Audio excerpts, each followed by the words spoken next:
Hi guys, Assalamualaikum and welcome again sa Amer TV. So ang pag-uusapan natin ngayon ay tungkol sa Photolab. Okay, so isa ka pa sa gumagamit ng application na Photolab, so pakinggan mo to. Okay, so may mga nababalitaan kasi ako guys na nababawasan daw yung pera nila sa kanilang GCash account.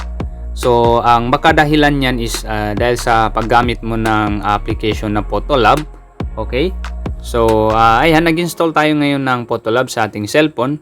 So para i-discuss ko sa inyo for awareness na sa mga gumagamit ng Photolab, baka may tendency guys na mabawasan yung pera nyo sa inyong GCash account sa paggamit nyo ng Photolab. Okay, so i-open natin itong Photolab. Okay, so explain lang natin guys. Okay, so ayan, wait lang natin. Okay, so allow lang. Then skip lang natin ito. Okay, so as you can see, Photolab VIP, may makikita tayo dyan.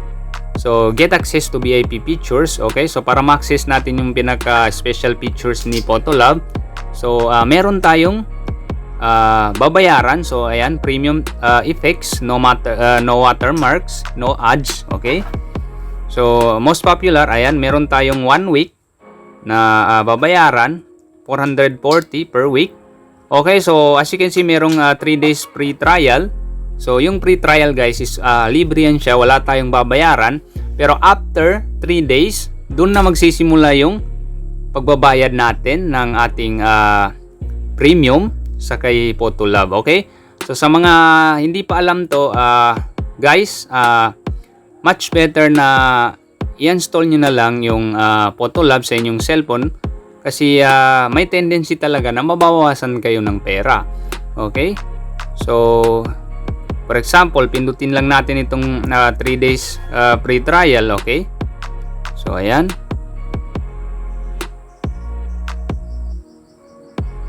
Ayan. Okay, so starting today, ayan. Okay, so October 22, 2023, meron na tayong babayaran na 440, ayan.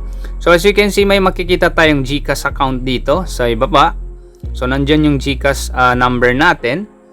So pag once na pinindot natin itong subscribe guys, so automatically ibabawas niya yung 440 dun sa ating GCash account, dun sa laman ng ating GCash account.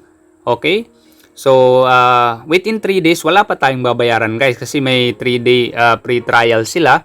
Then after that, so may babayaran na tayo starting October 22, 2023.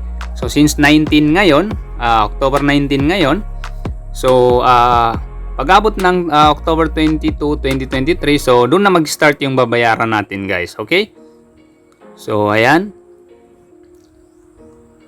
So much better na wag na natin i-subscribe to or i-install na lang natin para makaiwas tayo guys dun sa pagbabawas ng ating pera sa ating GCash account. Okay? So wala naman din tayo mapapala sa paggamit nito.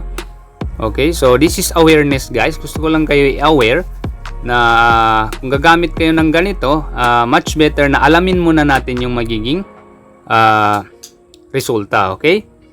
So ayan. So makikita naman dito guys. Okay, so sana may matutunan kayo. Again, thanks for watching and don't forget to subscribe to Amer TV for the latest videos na aking i-upload. Sukran and wassalam.